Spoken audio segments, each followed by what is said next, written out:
दूध अगर जरा सा भी दूध वाले ने पतला दे दिया तो फिर कहते हैं भैया दूध कल पतला था।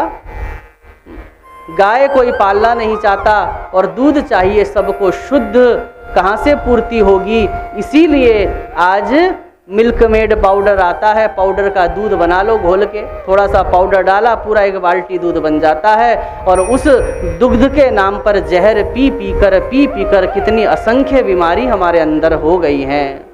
तो वो दूध जो सबकी आवश्यकता है उसके उत्पादन के प्रति हमें कोई चिंता नहीं, लेकिन दूध हमको शुद्ध चाहिए।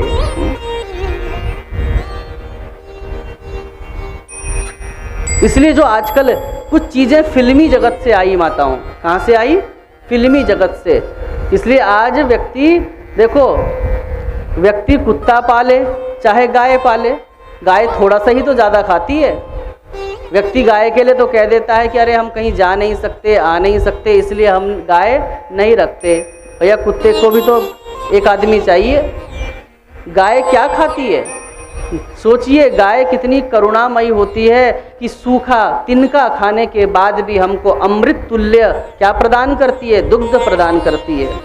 सूखे तिनके सूखा भूसा खाकर जो हमें अमृत तुल्य दुग्ध प्रदान करती है, आज हमने उस गाय को घर से बाहर निकाल दिया और कुत्ते को ले लेकर मॉर्निंग वॉक कर रहे हैं और यत्र तत्र गंदगी अलग फैलाते हैं।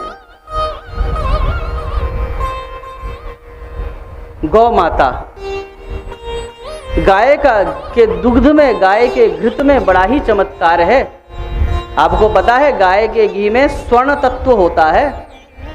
क्या होता है? इसीलिए तो गाय का जो घी होता है पीला पीला सा होता है, तो स्वर्ण तत्व उसमें विद्यमान होता है। गाय का घृत खाने वाले व्यक्ति के अंदर से कई बीमारियों का नाश हो जाता है, शमन हो जाता है। तो जो गाय भगवान को फल के रूप में प्रदान करने वाली है, उसी गाय को हमने आज निष्कासित कर दिया है। भगवान क्या कहते हैं? मैं कहाँ रहता हूँ? तो ये जो श्लोक मैं बता रहा हूँ, ये श्लोक कई पुराणों में मिलता है। ये स्कंद पुराण में भी है, ये श्लोक गरुड़ पुराण में भी है, क्योंकि जो बहुत महत्वपूर्ण श्लोक होते हैं उनकी पुराणों में थोड़ी सी भिन्नता के साथ आवृत्ति प्रदान कर दी जाती है उसको। अच्छी चीज़ तो बार बार रिपीट होती है ना, तो कुछ श्लोक ऐसे हैं जो कई पुराणों में मिल जाते हैं थोड़ा सा बदलाव के साथ। तो भगवान श्री कृष्ण से पूछा कि तुम रहते कहाँ हो प्रभु? तो भगवान क्या कहते हैं कि गावो में अग्रतः संतु, गावो में संतु पृष्ठतः, गावो में सम्मुखे संतु,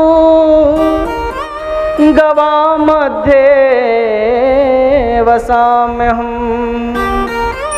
भगवान कह रहे हैं गावों में अग्रतः संतु, गाय मेरे आगे हों, गाय मेरे पीछे हों, गाय मेरे सर्वत्र हों। गवा मध्य वसाम्यहम्, जहाँ पर गाय विराजती हैं ये कृष्ण वहीं पर विराजता है, ऐसा भगवान ग्रंथों में कहते हैं। तो ऐसी गौ माता को प्रणाम, जिसमें 33 करोड़ देवी देवताओं का वास बताया गया है, जिसको अर्चन करने से, पूजन कर मात्र कर लेने से समस्त देवी देवताओं को संतुष्ट किया जा सकता है।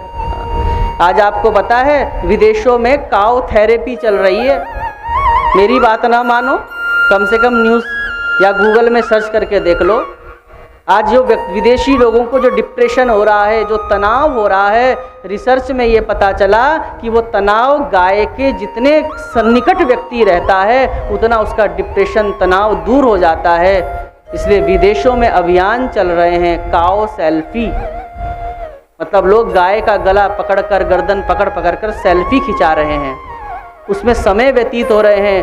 और जो गाय पालने वाले जो डेयरी वाले हैं वो गाय के साथ सेल्फी लेने की, उसके साथ गले मिलने के कई हजार रुपया लेते हैं, और वो भी उन गायों का जिनमें वो गुणवत्ता नहीं है। हमारी देसी शुद्ध गाय का दूध पीने वाले व्यक्ति की इम्यूनिटी पावर भी बहुत ज़्यादा बढ़ जाती है। तो ऐसी शुद्ध सवत्सा गायों का दान नंद बाबा ने किया है।